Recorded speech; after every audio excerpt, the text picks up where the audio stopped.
Your morning urine looks darker than it used to.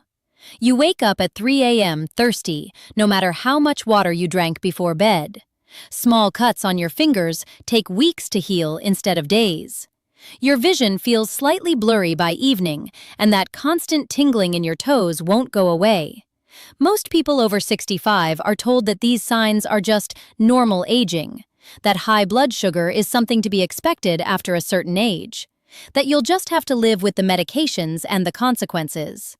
But what if I told you that 3 simple daily habits, costing you almost nothing and taking less than 20 minutes a day, could dramatically lower your blood sugar, reduce your risk of complications, and in some cases, even reverse early-stage diabetes, even if you're 80 years old?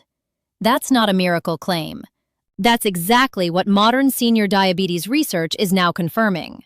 And today, I'm going to share with you exactly what those habits are, why they work, and how to safely start them tonight. Stick with me to the end, because the third habit I reveal is one that almost no doctor talks about, and many of my patients say it's the one that finally brought their morning blood sugar numbers down to safe levels. I'm Dr. Emily, and in nearly 30 years of working with older adults, I've sat across from thousands of patients living quietly with diabetes, patients who were told their numbers would only get worse, that their medications would only increase, and that complications were just a matter of time. Diabetes after 65 isn't just about high sugar on a lab test. It's a silent driver of nearly every serious health condition that steals independence from seniors. Heart attacks, strokes, kidney failure, vision loss, nerve damage that leads to falls and even amputations. Carrying uncontrolled blood sugar after 65 places real, measurable strain on every organ your body depends on to keep you walking, thinking, and living independently. But here's what gives me hope every single day. Seniors do not need extreme diets, harsh medications, or impossible exercise programs to safely lower their blood sugar. In fact, those approaches often do more harm than good after 65. What the body needs at this age is something completely different and far more gentle than most people imagine. Today, I'll show you the early warning signs you should never ignore, and 3 safe, doctor-approved daily habits that work together to bring your blood sugar down naturally, even after years of struggle. So grab a pen and paper, because you are definitely going to want to write this down. First, let's talk about the warning signs, because catching diabetes early makes everything I'm about to share dramatically more powerful. The first sign almost everyone dismisses is frequent thirst that doesn't go away. A healthy senior should be able to drink 1 to 2 glasses of water and feel satisfied. But when blood sugar rises, your kidneys work overtime to flush out the excess sugar through your urine, pulling water with it. This leaves you constantly thirsty, often waking up at night reaching for water. Many seniors blame this on dry mouth from medications, but if it's been getting worse over weeks or months, it's almost always your blood sugar talking to you. The second sign is frequent urination, especially at night. If you find yourself getting up 3, 4, or even 5 times a night to use the bathroom, and this is a recent change, your kidneys are likely working to filter out excess glucose.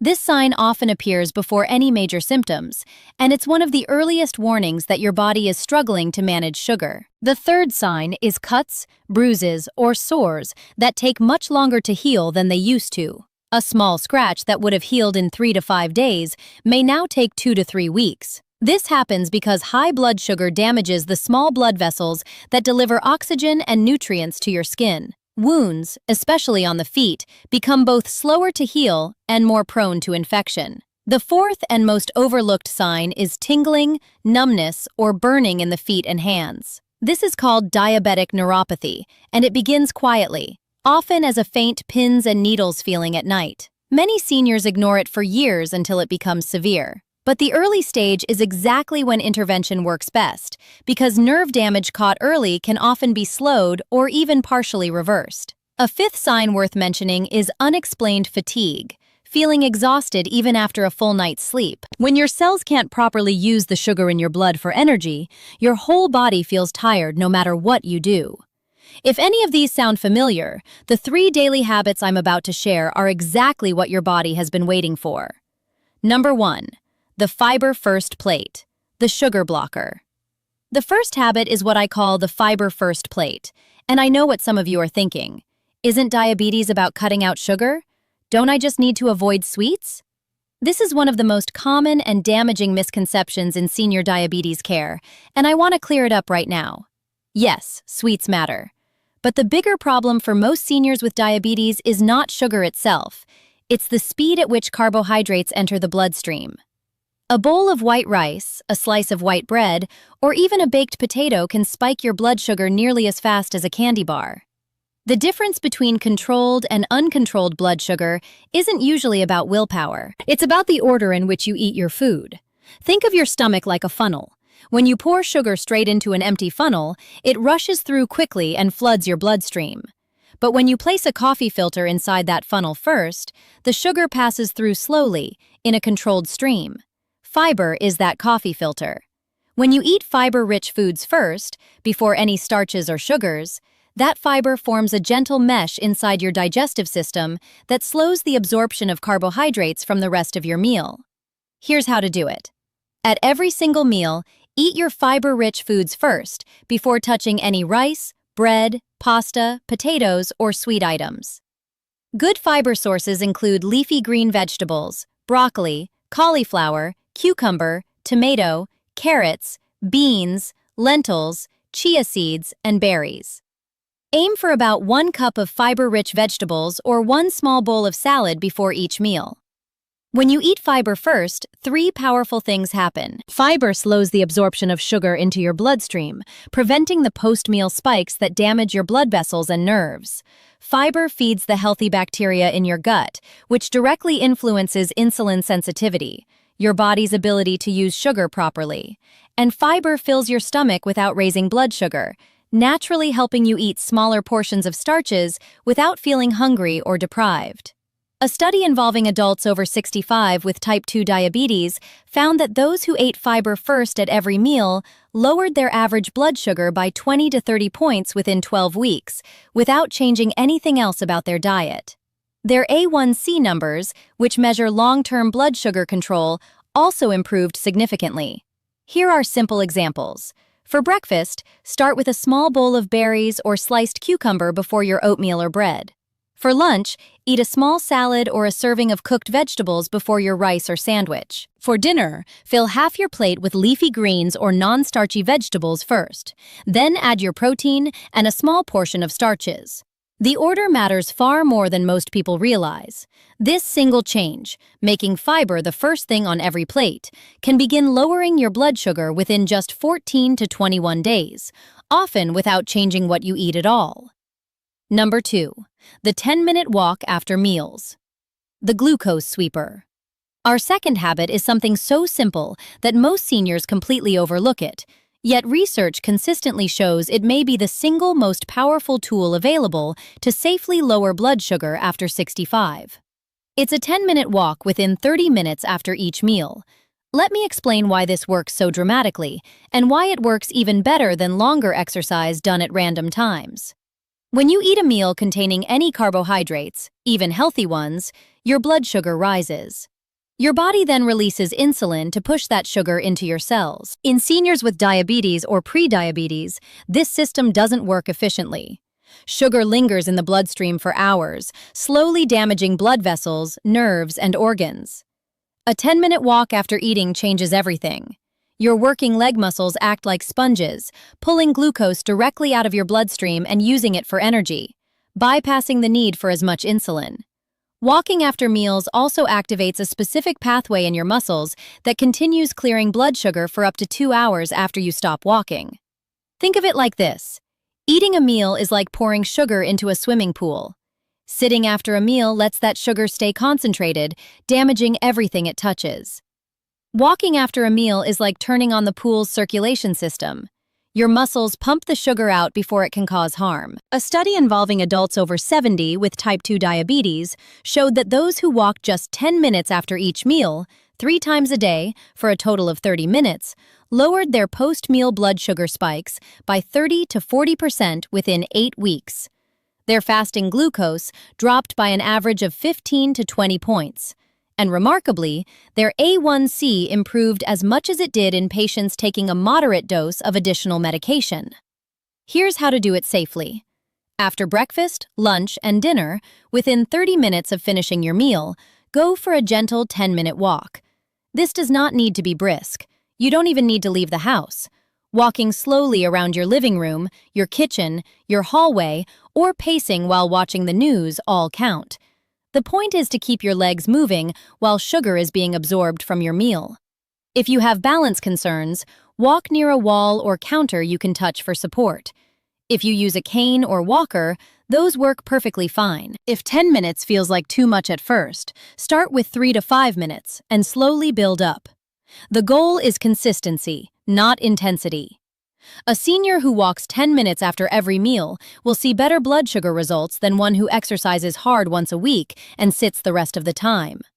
This single habit, combined with the fiber-first plate, is often the difference between blood sugar that climbs higher every year and numbers that finally begin to come back down, sometimes within the very first month. Number 3. The evening cinnamon ritual. The insulin helper. Our third habit surprises almost every patient I share it with. It's what I call the evening cinnamon ritual, and it's based on one of the most exciting and under-discussed discoveries in natural diabetes management. Here is the truth most seniors with diabetes are never told. There is a humble spice, already sitting in most kitchens, that has been shown in multiple medical studies to help your body use insulin more effectively, lower fasting blood sugar, and reduce post-meal glucose spikes. That spice is cinnamon, and specifically Ceylon cinnamon, sometimes called true cinnamon. Let me explain how it works. Cinnamon contains a natural compound called cinnamaldehyde. This compound has been shown to do something remarkable. It helps your cells respond more readily to insulin, which is exactly the problem that lies at the heart of type 2 diabetes. Think of insulin as a key and your cells as locked doors. In diabetes, those locks become rusty, and the key no longer turns easily. Cinnamon acts like a gentle lubricant, helping the key turn again so sugar can move out of your blood and into your cells where it belongs. I want to be clear about something important. Cinnamon is not a replacement for any medication your doctor has prescribed, but it can be a powerful daily ally working alongside your existing care. And that combined effect is where the real benefit lies. A study involving adults over 60 with type 2 diabetes showed that those who took half a teaspoon of Ceylon cinnamon daily for 12 weeks experienced a measurable drop in fasting blood sugar, improvements in their A1C numbers, and even slight reductions in cholesterol. All from a spice that costs almost nothing. Here is the key, though. There are 2 types of cinnamon sold in stores. Cassia cinnamon is the common kind found in most grocery stores. It works for blood sugar but contains higher levels of a compound called coumarin, which in large daily amounts can stress the liver. Ceylon cinnamon is sometimes called true cinnamon and contains very little coumarin, making it safe for daily senior use. For circulation and blood sugar benefits in seniors, Ceylon cinnamon is the one you want. Here is how to do it. Once a day, ideally with your evening meal or right before bed, stir half a teaspoon of Ceylon cinnamon into a warm drink. The simplest method is warm water with a teaspoon of raw honey and half a teaspoon of Ceylon cinnamon. You can also stir it into warm milk of your choice, or sprinkle it onto oatmeal, yogurt, or a small bowl of warm vegetables. The evening timing is especially powerful for one important reason. Your liver naturally produces sugar overnight, a process called gluconeogenesis. In seniors with diabetes, this nighttime sugar production is often too high, which is why morning fasting blood sugar numbers are frequently the worst of the day. Cinnamon taken in the evening helps quiet this overnight sugar release, so you wake up with significantly better fasting numbers. Within just 3 weeks of consistent evening use, most of my patients begin to notice their morning blood sugar numbers dropping by 15 to 25 points. Sometimes more. Combined with the fiber-first plate and the 10-minute walks after meals, this third habit completes a powerful 3-part routine that addresses blood sugar from morning to night. Now let's talk about timing, because this is where many seniors unknowingly slow their own progress, and a few small adjustments can make all the difference. Your body follows a natural rhythm called the circadian cycle. Your insulin sensitivity is actually highest in the morning and gradually decreases throughout the day.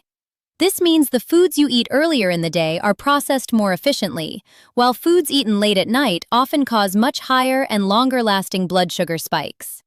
This means your largest meal of the day should be breakfast or lunch, and your smallest, lowest-carb meal should be dinner. The old saying, "Eat breakfast like a king, lunch like a prince, and dinner like a pauper," is now backed by modern research on aging metabolism and blood sugar. The ideal daily routine looks like this. Breakfast, a fiber-first plate within the first hour of waking, followed by a 10-minute walk. Lunch, your second largest meal, also fiber-first, followed by another 10-minute walk. Dinner, a smaller, lighter, lower-carb fiber-first meal, finished by 7 p.m., followed by your third 10-minute walk. Then, with your evening tea or warm drink, your half teaspoon of Ceylon cinnamon. This is not a complicated program. 3 meals built around fiber, 3 short walks after each meal, 1 spoonful of cinnamon in the evening. That's it. The most common question my patients ask is, how long before I see real change on my blood sugar? Here is what the research and my clinical experience both show. Most people notice less thirst, less nighttime urination, and steadier energy within the first 10 to 14 days. Measurable drops in fasting blood sugar typically appear around the 30-day mark, often 15 to 30 points lower. Significant, doctor-noticeable improvements in your A1C and overall blood sugar control generally show up between 90 and 120 days of consistent daily practice. The key word, as always, is consistent. Diabetes did not develop overnight, and it will not improve overnight. But these 3 gentle habits, done every single day, can genuinely shift the trajectory of your blood sugar, your medications, and your future health, even after years of struggle. The total cost of this approach is less than $1 per day, yet the benefits, being able to walk further, see clearer, sleep through the night without thirst, possibly reduce your medication doses under your doctor's guidance, are priceless when it comes to your independence and the years ahead. While these 3 habits work powerfully on their own, combining them with one more small change creates what researchers call a multiplier effect, meaning the results are far greater than any habit alone. That change is quality sleep. Your blood sugar is profoundly affected by how well you sleep. Seniors who consistently get 7 to 8 hours of quality sleep show significantly better blood sugar control than those who get 5 to 6 hours, even when their eating and walking habits are identical.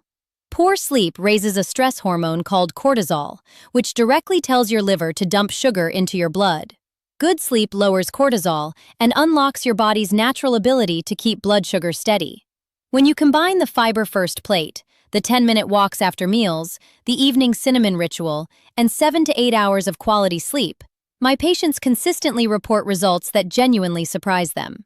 Numbers they had carried for 10 or 20 years finally begin to come down. Medications they had been on for years are sometimes able to be reduced under their doctor's careful guidance. Confidence about their health and independence begins to return. 1 day, 1 meal, and 1 walk at a time. Diabetes after 65 is not a life sentence. It is not something you simply have to accept because of your age. With the right gentle habits, done with patience and consistency, your blood sugar can come down, your complications can slow or even reverse, and your body can reward you with years of better health and clearer thinking. Fiber first at every meal. A 10-minute walk after each meal. Half a teaspoon of Ceylon cinnamon every evening. That is it. Simple, safe, and backed by research showing real results even in adults over 80. One important reminder. If you take any diabetes medication, especially insulin or sulfonylureas, please talk with your doctor before making major changes to your eating routine or starting daily cinnamon. As your blood sugar improves, your medication doses may need to be reduced, and that adjustment must always be guided by your doctor. If your doses are not lowered as your numbers improve, you could experience low blood sugar, which is dangerous. These habits work best alongside good medical care, not in place of it.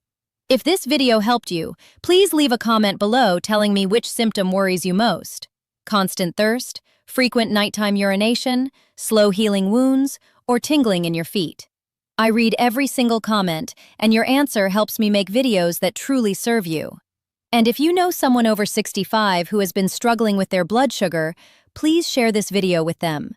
It could genuinely change the trajectory of their health and the quality of their years ahead.